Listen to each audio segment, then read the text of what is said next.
Good evening. Today we'll be going over the chain rule. This is a complete my three-part series that I did on the product and the quotient rule. My notes, questions, and solutions will be posted as a pinned comment with a link to a PDF. And I will go over the notes very briefly. So with that in mind, let's go ahead and get started. For a given function c of x, that is equal to a composite function, O of m of x, the derivative of this function will be equal to the derivative of the outermost function times the derivative of the innermost function. C of x is our general function.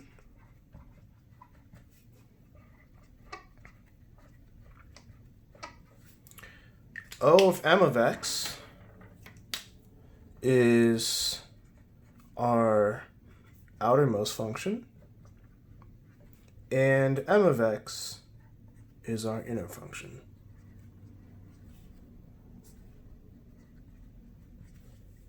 Let's talk about some forms. Y is equal to x plus 4 times x plus 3. Y is equal to x plus 4 squared. Y is equal to x plus 4 over x plus 3. And y is equal to x to the 4th times x to the 3rd. The first one is not a quotient rule, it is a product rule. It's not a chain rule, it's a product rule.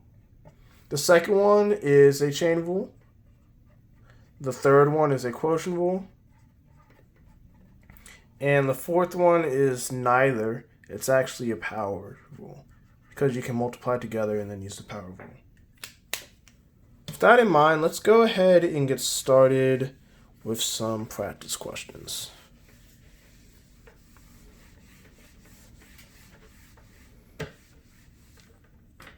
For question 1, we have y is equal to x to the 4th plus 3x squared,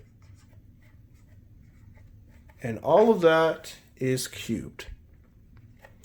We can identify our outermost function as x to the 4th plus 3x squared cubed, and our innermost function as x to the 4th plus 3x squared.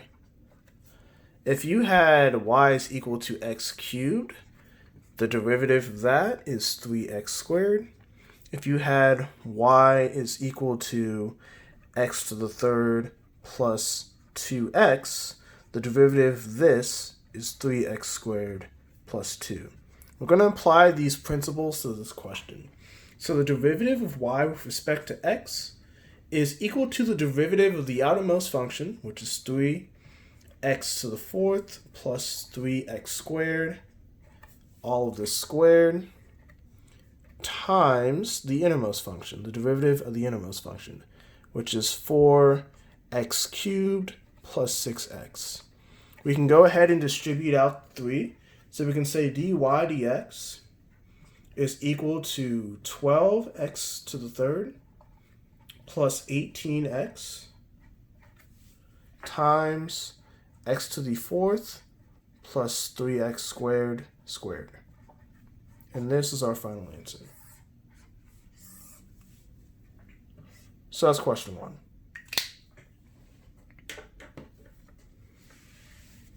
With that in mind, let's go ahead and move on to question number 2.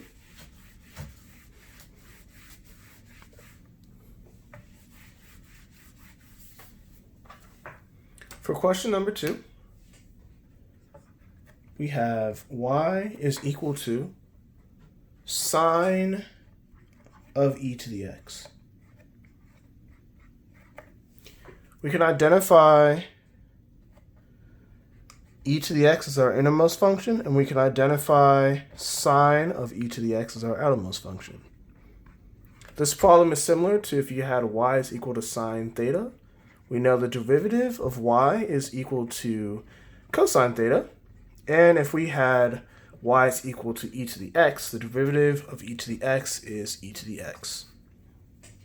So the first derivative of this function is equal to the derivative of sine to some mess, which is cosine of the mess.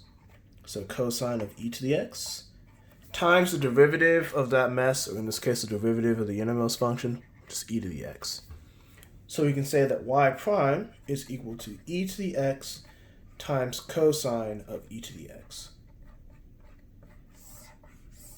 And that is the answer for question number 2.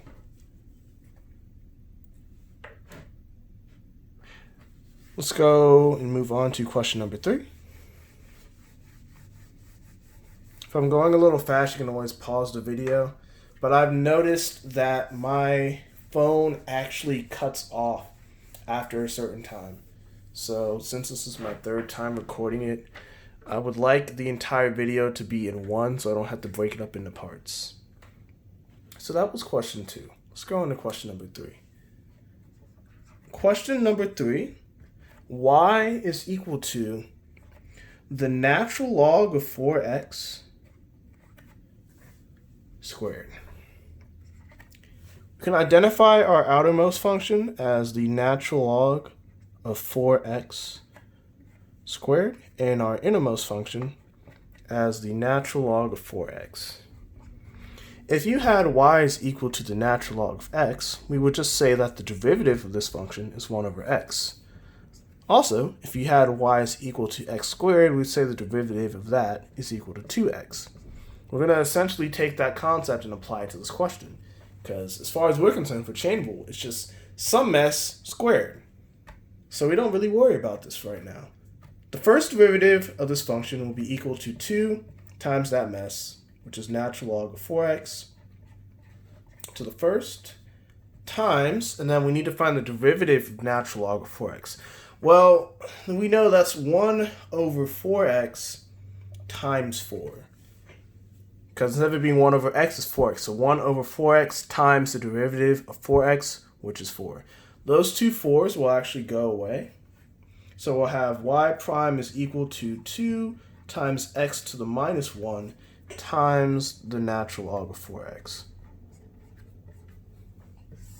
And that is our answer for question number 3.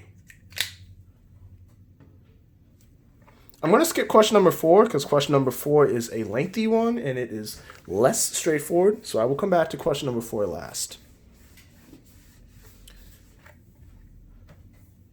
Question number 5 is y is equal to 9 to the x. Well, we want to rewrite this as something to the power of e to the x because we know the derivative of e to the x is e to the x. Let's do this. Y is equal to e to the natural log of 9 to the x power, because we know that the natural log of e to the x is equal to x. And we also know that e to the natural log of x is equal to x. Properties of logarithms, properties of exponentials. When you have an exponent raised to an exponent, it is equal to the multiple of those two exponents. So we can rewrite this as e to the x times the natural log of 9. We can then identify that our outermost function is e to the x times the natural log of 9, and our innermost function is natural log of 9 times x. With that, we can take the derivative. The first derivative of y will be equal to e to the mess. The derivative of e to the mess is e to the mess, so e to the x times the natural log of 9 times the derivative of that mess, which is the natural log of 9. Quick example question. If you had y was equal to e to the x, the derivative is e to the x. If you had y is equal to x times the natural log of 3, the derivative is equal to the natural log of 3. Same idea, just written in a slightly different form. So we can say our final answer is y prime is equal to e to the x times the natural log of 9. The e and natural log go away. So it's 9 to the x times the natural log of 9. And that is our answer for 5. Going on to question number 6.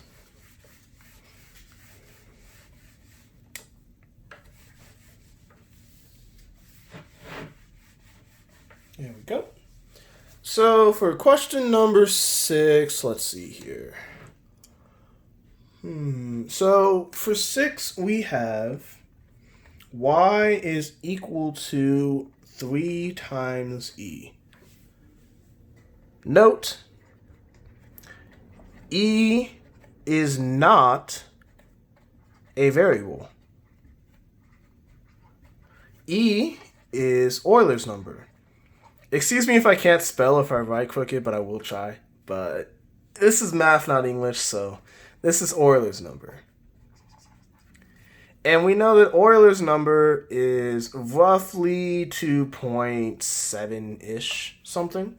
So we have y is equal to a number. We know the derivative of a constant is 0. So the derivative of y is 0. That's question 6.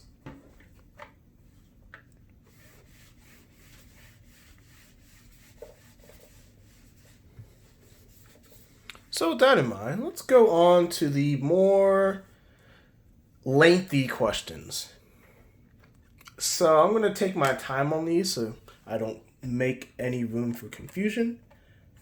For question number 7, y is equal to the hyperbolic sine of x times arc cosine of x. And all of this is squared. Well, this question is a chain rule and it's a product rule. Chain rule only applies for the outermost, and then the innermost, to find the derivative, you need the product rule. So if I wanted to show what the outermost function is, the outermost function is the entire thing, as displayed in red, and the innermost function is what's inside of the parentheses. So all of this is the innermost function. With that in mind, easiest way to do these is just to do it all in one go. So the first derivative of y will be equal to 2 times all of this inside of parentheses, hyperbolic sine of x, times the arc cosine of x, all of that to the first power, times, I'm going to use some brackets here, it's a product rule, derivative of the first function, we know the derivative of the hyperbolic sine of x is the hyperbolic cosine of x, times the second function, arc cosine of x, plus, I'll use another set of parentheses for neatness sake, plus the derivative of the second function. Well, we know the derivative of arc cosine of x is -1 over the square root of 1 minus x squared, times the first function, which is the hyperbolic sine of x. And that is our answer.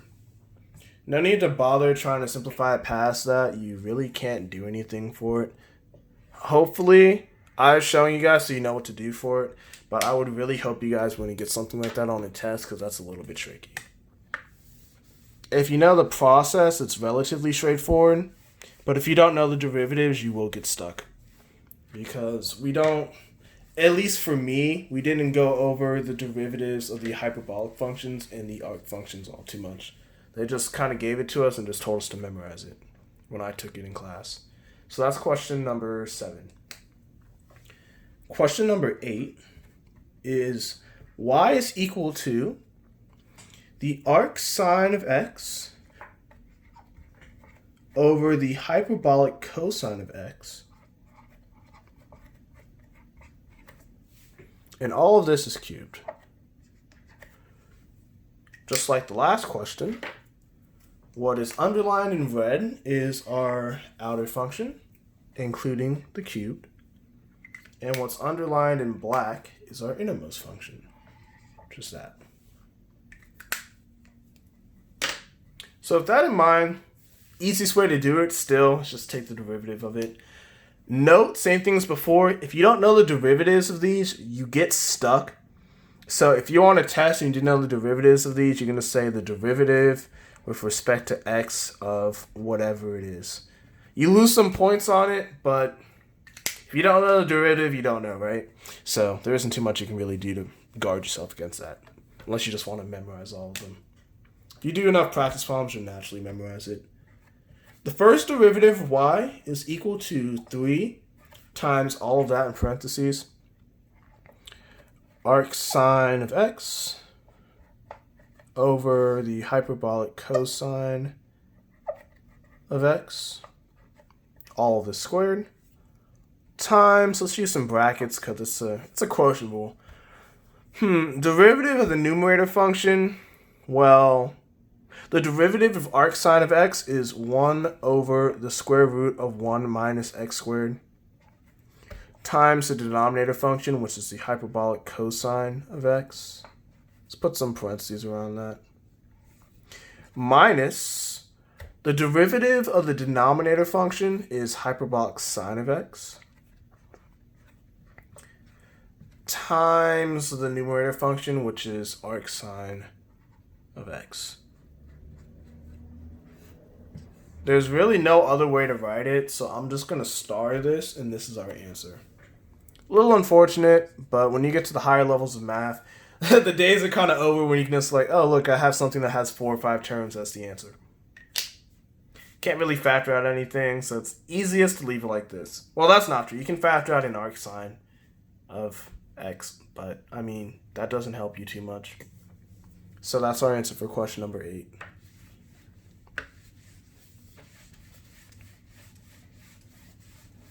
When you guys go to look at my solutions that I'll have posted as a comment on YouTube, my solutions will have it written out a little bit neater, but I'm also writing on paper, not on a whiteboard. I guess a blue board in this case, so it's a little bit easier for me. But it will look neater if that's something that you are concerned about for math. That goes away when you get to higher levels of math. Back to question number 4, which is my last question I have for you guys. So question number 4 is the doozy. Question number 4 is sine of tangent of secant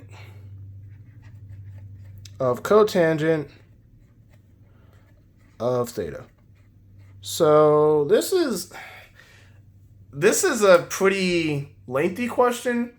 If you got this on a test, your professor is sadistic. Because there's really no other way. Why would you get something this long on the test? But just so you know what to do, I'll show you what you would do on it. First, let's just think if we had y is equal to sine theta, we know the derivative of that is just cosine theta.